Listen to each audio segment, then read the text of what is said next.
Are you thinking of selling your home and wondering if you should replace your roof? Well, if you're wondering that, it probably means that you suspect that your roof is either bad or getting close to failing. Perhaps it just doesn't look nice from the yard and you can tell it has a lot of wear and tear on it. Well, if you have the ability to replace your roof before putting it on the market, the answer is yes. That is the best choice from a marketability, from a curb appeal standpoint. Replace the roof. Now, if you can't, don't worry about it. We sell them as is all the time, but I meet a lot of homeowners who are trying to decide, should we put a new roof on before we sell it? And yes, it'll make that buyer feel so much better knowing that they won't have to replace that roof for a long time, if ever.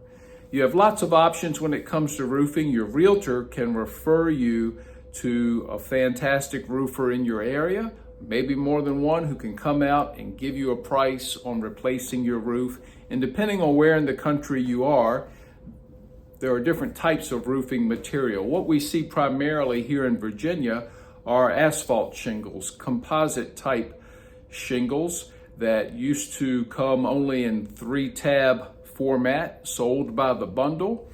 And what we see more often than that these days are architectural or dimensional shingles that are made of the same material.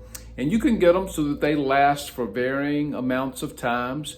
It could be a 20-year shingle, 30, 50, and you can get as high a quality as you'd like you can with most types of construction products.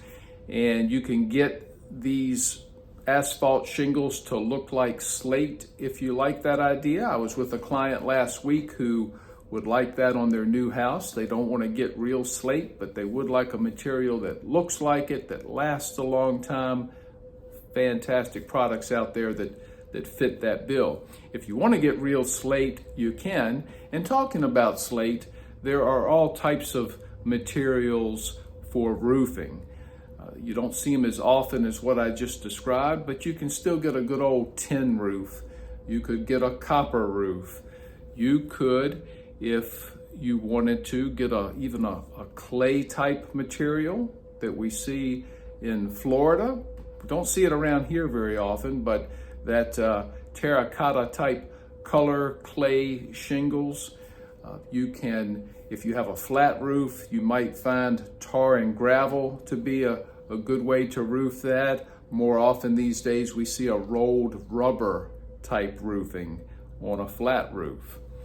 So cedar shakes, how about those? Still see those sometimes. And again, lots of options. It may depend on what style you're going for. If it's a certain type of house, there's a certain shingle that will work better. If you're buying an existing home, you might very well in our area find a house with a slate roof that's been there since the 1920s or 30s, or maybe even a little bit earlier, and it's holding up well. Needs some repair every now and then, but a slate roof is a good roof to have. So, a few different types of roofing. Should you replace it? If you can, yes. Again, your realtor will have wonderful referrals to roofers in your area. And my mind went to things overhead today, so I thought I would share with you a few insights on roofing. One last thing, certain types of financing, if you're a home buyer, will require that a new roof be put on before they will do the loan. Insurance companies too are getting very cautious about the condition of your roof before they'll provide homeowners insurance for you. So there you go. Hope you have a fantastic week.